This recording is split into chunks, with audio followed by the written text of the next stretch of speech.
Jean-Luc, tu veux réagir? Il y a eu beaucoup de sujets. Pourquoi on continue à parler de progrès, nous? Je ferai que répéter d'abord sur le désastre. Mais ça aussi, ça fait partie de l'ambiance intellectuelle. Aujourd'hui, on s'excuse, on doit s'excuser de mettre en avant des arguments humains, psychologiques, on doit s'excuser.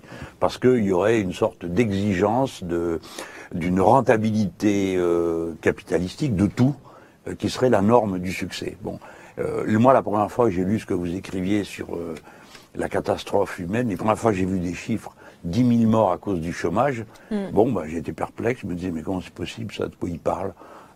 Bon, je sais que c'est maintenant complètement documenté, mais je vous cache pas que dans les discours que je fais, je fais attention à pas mettre en avant des chiffres dont je me dis, les gens se disent, oh, il invente, il exagère. J'essaye de prendre, parce que vraiment tout le monde a été mais complètement pourri de cette mentalité utilitariste qui leur fait perdre de vue que le travail n'a jamais été autre chose que le moyen de se procurer un bien, de satisfaire un besoin.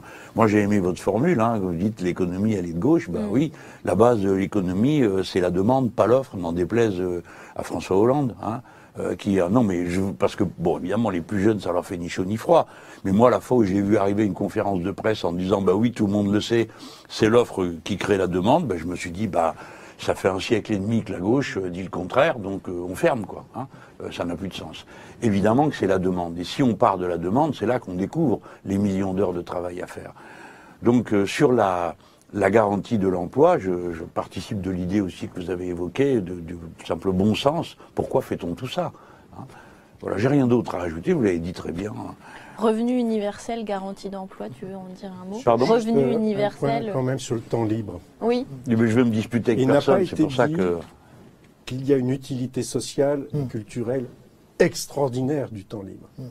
Y compris d'ailleurs dans certains quartiers populaires, quand les gens sont au chômage, heureusement, plutôt que de s'autodétruire, ils participent aux associations, ils participent à la vie de solidarité.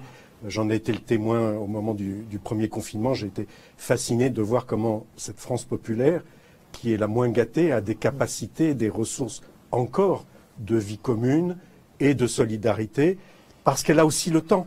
Parce qu'elle a aussi le temps. S'occuper de ses vieux, s'occuper de ses voisins, préparer de la nourriture qui soit pas de la nourriture de supermarché pour les chiens, c'est du temps. Et c'est du temps libre. Et c'est aussi une fonction essentielle de ce temps libre qui a été dégagé par nos ancêtres, avec cette vocation de faire société, avec cette vocation, y compris d'ailleurs de l'animation politique, de la participation aux associations, aux syndicats, aux partis politiques, tout ce qui est grignoté, voire complètement ravagé par l'idéologie du tout travail.